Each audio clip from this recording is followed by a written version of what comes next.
Bismillahirrahmanirrahim. Assalamualaikum warahmatullahi wabarakatuh. Hai guys, welcome to my channel. Oke, sebelum lanjut saya ada pepatah dulu nih. Tak kenal maka tak sayang, kalau udah sayang jangan ditinggal.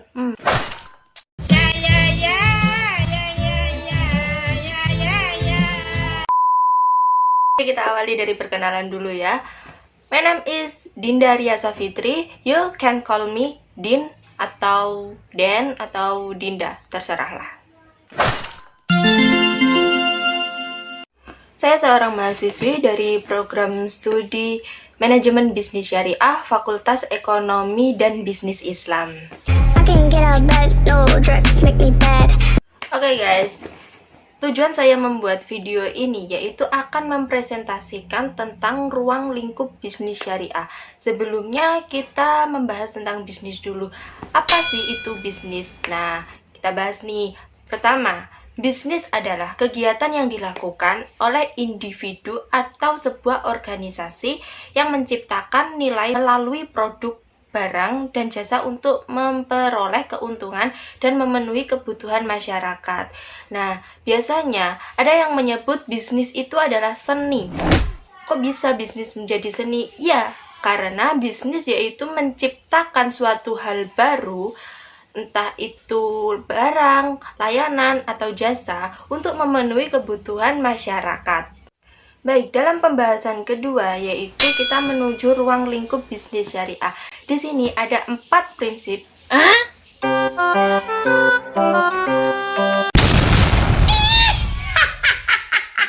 Di sini ada 4 prinsip ilmu ekonomi.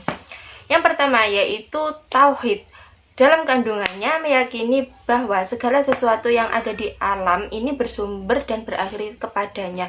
Nah, tauhid ini maksudnya itu kita itu harus mempercayai dengan adanya Tuhan. Kita itu harus percaya apa yang ada di dunia ini akan berawal, bukan akan sih ya. Itu berawal dan akan berakhir kepada Sang Pencipta, yang tak lain adalah Allah Subhanahu wa Ta'ala. Prinsip yang kedua yaitu keseimbangan dan kesejajaran, konsep yang menunjukkan adanya keadilan sosial. Nah, jadi kita sebagai ekonomis muda itu harus bisa memberikan keadilan dan kesejahteraan sosial bagi seluruh masyarakat di sekitar kita. Ya nggak di sekitar kita aja sih ya, lebih tepatnya itu di seluruh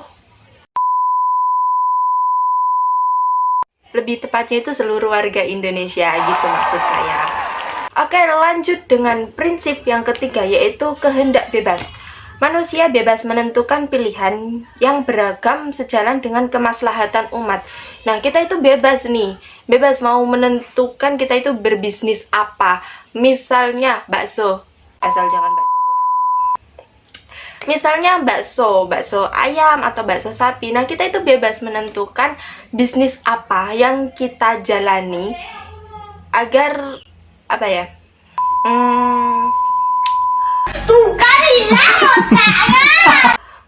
Kemaslahatan itu tetap terjaga gitu. Maksudnya itu keseimbangan ekonominya itu tetap terjaga. Jadi enggak semisal tetangga kita itu berbisnis kerudung, kita juga ikut berbisnis kerudung. Nah, tetangga sebelah kita lagi yang satunya berbisnis kerudung. Nah, kalau gitu kan ya susah gitu loh lakunya, guys. Apalagi produknya sama, ya kan?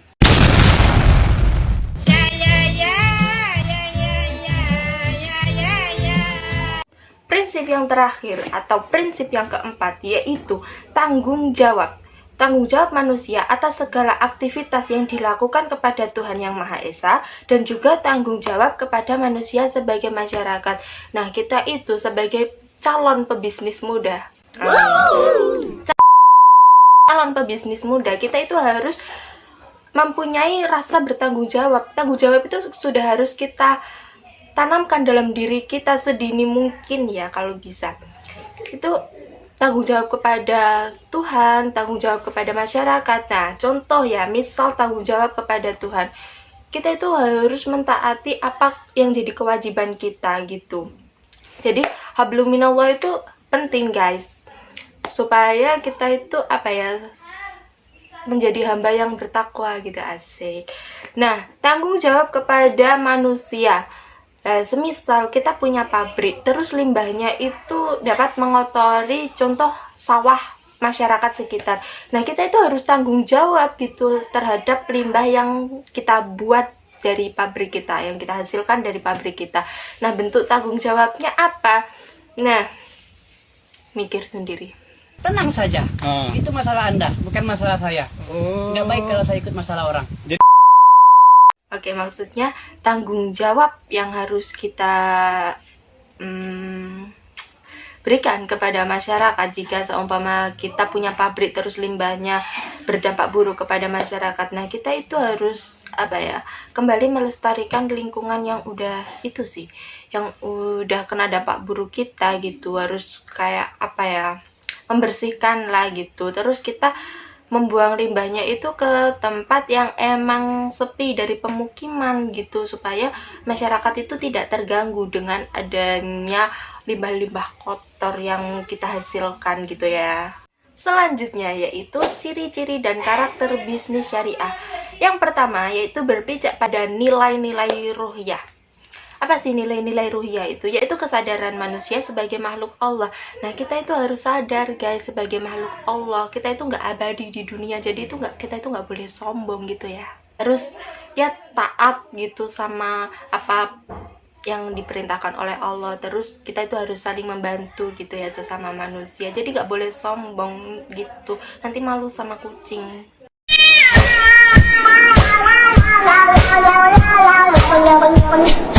Yang kedua yaitu memiliki pemahaman terhadap bisnis yang halal dan yang haram. Nah, kita itu harus paham guys, bisnis mana yang tergolong bisnis halal, halalan thayyibah, dan mana bisnis yang tergolong haram gitu. Kalau kita bisa membedakan itu, nah kita itu harus bisa harus diwajibkan, harus memilih bisnis yang halal dan yang haram kita buang gitu.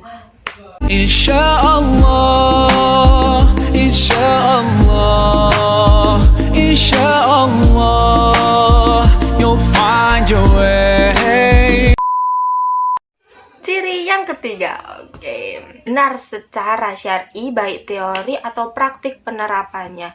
Nah, setelah kita paham teori-teori syariah yang kita pelajari di bangku sekolah, di bangku kuliah gitu ya, kita itu harus bisa menerapkannya di dunia kerja kita, nggak di dunia kerja aja sih, dia di kehidupan sehari-hari. Teori syariah keseharian kita itu seperti apa gitu, supaya kita bisa menjadi hamba yang baik dan juga manusia yang berwibawa, yang maksudnya itu yang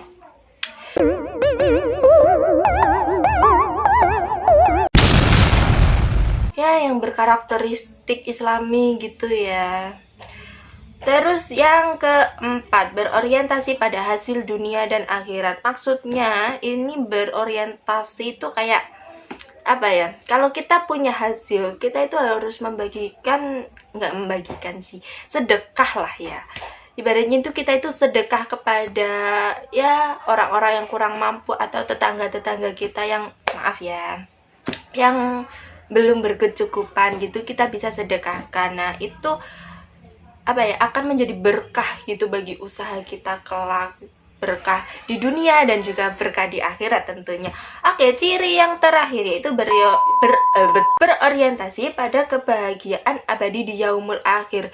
Nah, kembali ke ciri yang keempat tadi, yaitu semisal kita sedekah, kita kan ya dapat pahala ya, asal sedekahnya nggak riya gitu loh. Asal sedekahnya itu nggak, aku sedekah, ini sedekah, nggak dipamer-pamerin guys. Jadi prinsip sedekah itu tangan kanan memberi, tangan kiri tidak tahu. Nah gitu.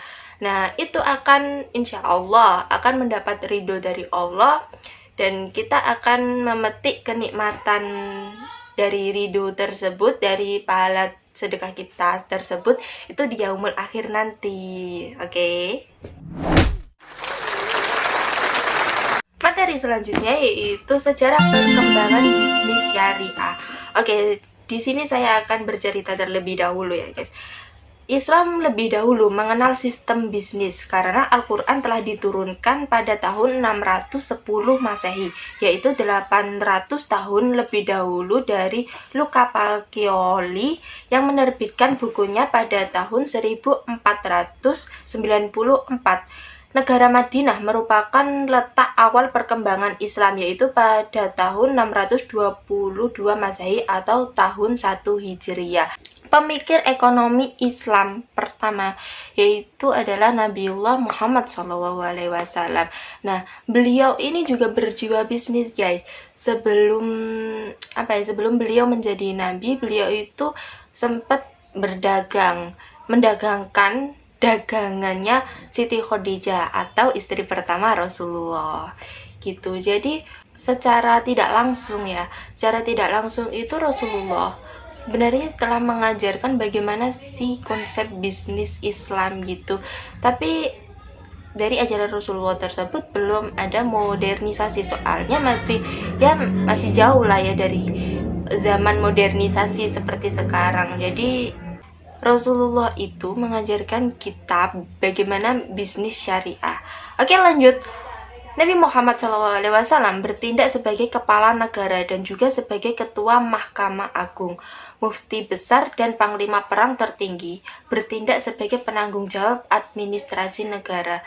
Nah, hebatnya beliau ini selain menjadi nabi, menjadi Rasulullah, menjadi suri tauladan, juga menjadi teladan dalam ekonomi syariah gitu. Beliau itu pernah sebagai penanggung jawab administrasi negara. Nah, negaranya tak lain adalah negara Madinah, itu yang sekarang menjadi kota Madinah gitu ya, guys. Nah, beliau itu mengatur keuangan kota Madinah itu seperti apa gitu. Jadi semua itu rakyat di kota Madinah itu dulunya itu rata gitu, guys. Ya, meskipun masih ada si kaya dan si miskin, tapi yang si miskin ini tidak merasa kekurangan gitu, karena di balik si miskin pasti ada si kaya yang selalu menyedekahkan harta-harta yang mereka punya gitu ya. Lanjut. Pada abad ke-7, Rasulullah mendirikan Baitul Mal, fungsinya sebagai penyimpanan ketika adanya pembayaran wajib zakat dan unsur pajak pertanian dari muslim, dan adanya perluasan wilayah atau jizyah, yaitu pajak perlindungan dari non-muslim, dan juga adanya kharaj, yaitu pajak pertanian dari non-muslim. Nah, di kota Madinah itu kan dulu ada ya beberapa orang non-muslim yang masih tinggal di kota itu. Nah, itu juga mendapat perlindungan ekonomi dari Rasulullah ya tentunya.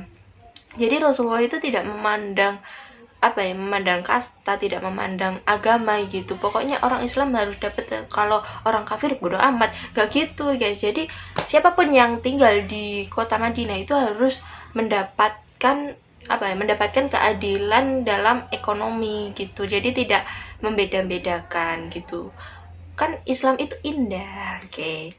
Perkembangan bisnis pada zaman Khalifah. Oke, kita memasuki zaman Khalifah nih, guys. Yang pertama yaitu Khalifah Abu Bakar Ash-Shiddiq. Itu penerimaan dan pengeluaran dilakukan secara seimbang sehingga hampir tidak pernah ada sisa. Jadi pada zaman Khalifah Abu Bakar ini, misal di Baitul Mal itu ada masuk 20 karung gandum, misal ya guys, ada masuk 20 karung gandum. Nah, itu di masa Khalifah Abu Bakar ini 20 karung gandum yang udah masuk ke Baitul Mal itu langsung diberikan, kayak dibagi-bagikan kepada rakyat gitu, kepada penduduk kota Madinah dan sekitarnya gitu. Jadi kayak nggak ada sisa gitu loh di tempat Baitul Malnya. Pokoknya yang didapat hari ini yang dibagikan ya harus segini gitu. Jadi nggak ada misal kayak didapat 20 karung yang dibagikan hanya 19 karung, satu karungnya disimpan gitu, enggak di zaman Khalifah Abu Bakar. Next, pada zaman Khalifah Umar bin Khattab, bisnis dicatat dan disimpan yang berfungsi untuk mengurusi pembayaran gaji.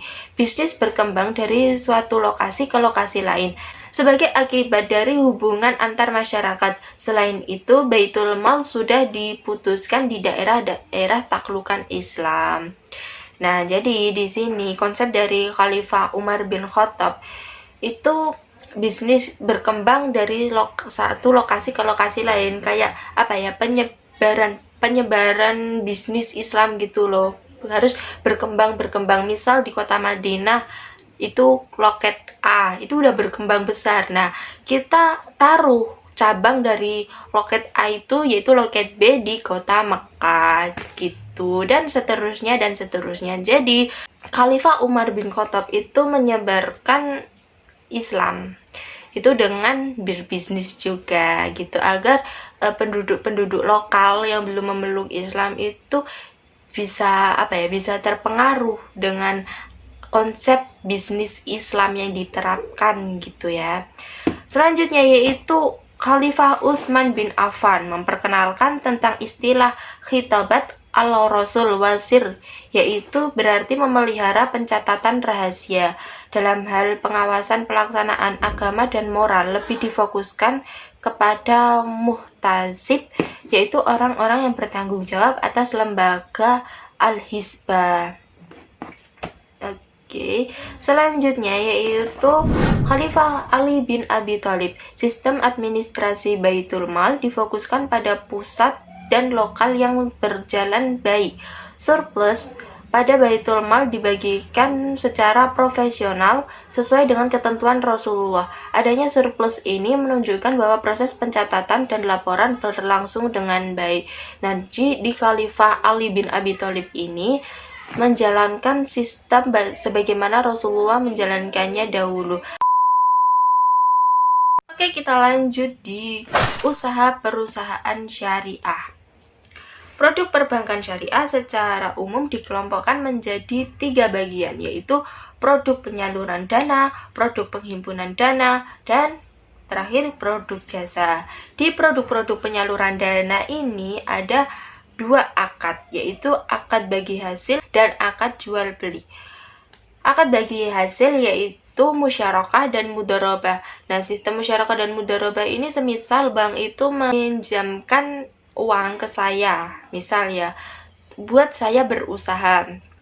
Nah, setelah saya usaha saya berjalan, nah itu hasilnya itu dibagi sama bank gitu loh. Jadi untungnya dari usaha yang saya jalankan itu untungnya dibagi menjadi 2, satu untuk saya dan satu untuk bank, sekalian melunasi pinjaman yang saya lakukan kepada bank tersebut. Dan akad jual beli yaitu murabahah, bai as-salam, bai al-istisna, ijrah dan ijrah wal ikhtina. Oke, itu akad-akad di jual beli. Yang kedua yaitu produk penghimpunan dana. Ada giro wadiah, rekening tabungan, rekening investasi umum, rekening investasi khusus.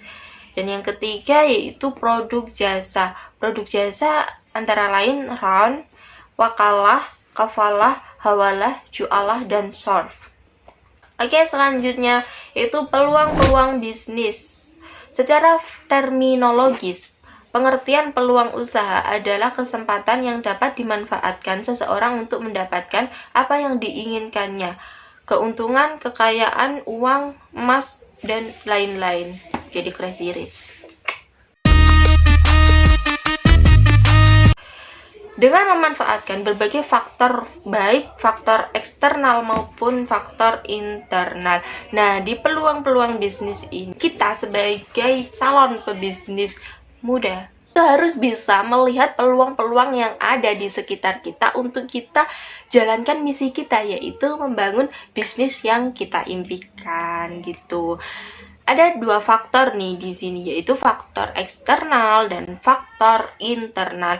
Kita bahas dulu yang internal, yaitu faktor internal, yaitu faktor yang berasal dari diri kita sendiri. Semisal kita punya bakat dan minat.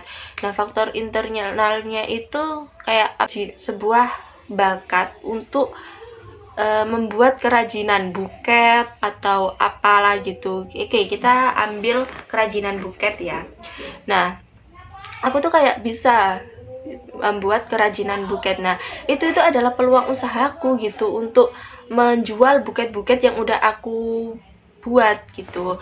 Kan biasanya kalau pas wisuda gitu kan rame ya yang beli buket gitu. Nah itu bisa jadi peluang usahaku ya, meskipun sehari 2 hari itu nggak apa-apa, yang penting kita itu udah mengisi peluang usaha yang kosong tersebut, dan kita juga lebih lebih produktif gitu untuk mengembangkan ke hari-hari yang selanjutnya. Oke, kembali ke faktor yang mempengaruhi peluang bisnis. Faktor yang kedua yaitu faktor eksternal, yang berarti yang di luar kaitan dari diri kita gitu. Contohnya belakangan yang digandrungi oleh masyarakat itu apa? Nah, semisal ada sebuah produk hijab A, itu sekarang tuh banyak diminati oleh para cewek-cewek gitu, kayak kita gitu. Nah, itu bisa menjadi peluang usaha kita. Kita itu mensortir, membeli burongan hijab yang sekarang lagi tren itu lah, terus kita itu jual gitu, jual eceran gitu ya. Nah, itu bisa menjadi peluang usaha kita nih. Upaya pemaksimalan hasil peluang usaha. Yang pertama, ya percaya dan yakin. Yang kedua, jangan hadiri lingkungan yang statis yang akan melumpuhkan pikiran wirausahaan. Oke, kita yang bahas yang pertama dulu. Percaya dan yakin. Kita itu harus percaya diri, guys, kalau mau melakukan apa-apa. Nah, contohnya kita itu harus percaya diri untuk mendirikan sebuah toko. Nah, kita itu harus percaya pasti akan ada rezeki yang menghampiri kita. Oke, harus percaya dan yakin, percaya dan optimis. Kita itu harus memotivasi diri kita sendiri, karena modal utama dari usaha yaitu niat dan percaya diri. Kalau kita udah dapat modalnya yang lain-lain, semisal udah dapat modal uang, udah dapat modal lokasinya, udah dapat barang-barang yang akan kita jual, tapi kalau kita kurang percaya dan kurang yakin akan kemampuan diri kita sendiri, ya nihil, akan amburadul gitu. Oke, yang kedua, jangan hadiri lingkungan yang statis yang melumpuhkan pikiran wirausahawan. Jadi kayak lingkungan-lingkungan yang yang kata anak-anak muda sekarang itu yang toksik gitu ya. Oke guys, tiba-tiba di penghujung video. Itulah presentasi yang saya lakukan, yaitu mengenai ruang lingkup bisnis syariah. Kalau semisal ada kurangnya dalam penjelasan saya mohon maaf yang sebesar-besarnya, karena saya juga masih mahasiswi dan masih tahap belajar gitu ya. Kalau semisal ada yang komen, ada yang mau menambahkan dari penjelasan yang saya lakukan ini, ya monggo, saya buka komentar lebar-lebar. Gitu ya. Oke, jadi saya minta maaf banget kalau semisal ada kekurangan dari video ini ya. Soalnya saya juga masih awam dalam hal ini, jadi saya juga masih belajar, masih harus banyak-banyak belajar untuk mengasah kemampuan saya juga gitu. Dan saya mengucapkan terima kasih banyak buat yang menonton video ini. Jangan lupa like, komen, dan share. Jangan lupa di subscribe juga ya guys ya. Perlu banget. Nah, oke. Sekian video presentasi dari saya. Apabila ada kurang lebihnya, saya mohon maaf yang sebesar-besarnya. Wabillahi taufiq wal hidayah, waridho wal inayah. Assalamualaikum warahmatullahi wabarakatuh. Bye bye.